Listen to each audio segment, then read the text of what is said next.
On January 6, 2026, the 5th anniversary of the insurrection, the White House launched a taxpayer-funded website that attempts to rewrite history about what happened on that day of infamy.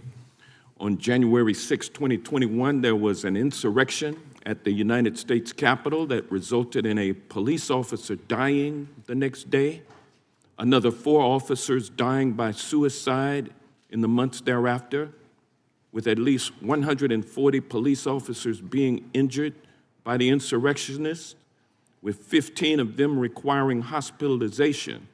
And I'm proud that we have 4 former officers as well as on-duty Capitol Hill police officers here today. Mr. Smith, I want to ask you about this website because the Trump administration is using taxpayer dollars to lie to the American people about the events leading up to and the events taking place on January 6, 2021. For example, this Trump propaganda site claims that the 2020 election was, quote, stolen.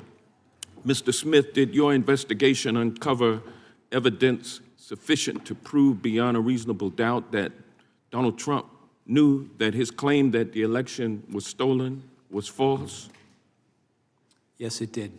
And did your investigation uncover evidence sufficient to prove beyond a reasonable doubt that Donald Trump publicly claimed that the 2020 election was stolen from him while he privately acknowledged that he had lost the election?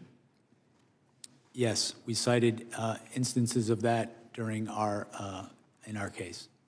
But yet here we see that on the 5th anniversary of the insurrection, the Trump White House propaganda machine is still promoting the stolen election theory on this government webpage with a text box titled, quote, fraudulent election, stolen election certified, end quote.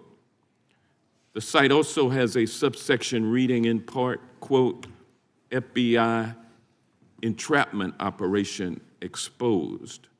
Mr. Smith, did your investigation develop any evidence to support the allegation that the FBI entrapped insurrectionists into committing crimes on January 6? Our investigation revealed that Donald Trump is the person who caused January 6th, that it was foreseeable to him, and that he sought to exploit the violence.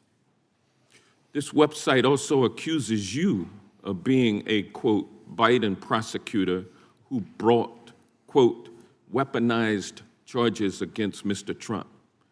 Mr. Smith, were you a Biden prosecutor who weaponized the Department of Justice against Donald Trump? Absolutely not. Did Attorney General Merrick Garland direct you to prosecute Trump because Donald Trump was running against Joe Biden in the presidential election? No. There are also allegations that President Trump was the victim of, quote, lawfare, and accusations that the Department of Justice lawyers who prosecuted Donald Trump used, quote, fabricated indictments and rigged show trials. Did you, Mr. Smith, or the men and women working on your team work to fabricate indictments or put on rigged show trials? No, we secured indictments from grand juries, and we were prepared to prove our case in court beyond a reasonable doubt. Did you use your appointment as special counsel to conduct a politically motivated witch hunt, scam investigation, and prosecution of Donald Trump? I did not. We followed the facts and we followed the law. Where that led us was to an indictment of an unprecedented criminal scheme to block the peaceful transfer of power. And those indictments have been dismissed. Can they be re-brought or resurrected after Trump leaves office? They were dismissed without prejudice. So they can be refiled? And he can be prosecuted after he leaves office, is that correct? I'm not going to speak to that. I can only speak to what we did, which was dismiss the case without prejudice. All right. The website put out by the Trump White House on the anniversary of January 6th is nothing more than a pack of lies. It proves that Donald Trump is hell-bent on misusing taxpayer dollars in a feeble attempt to rewrite his criminal history. and the history of what happened on January 6, 2021.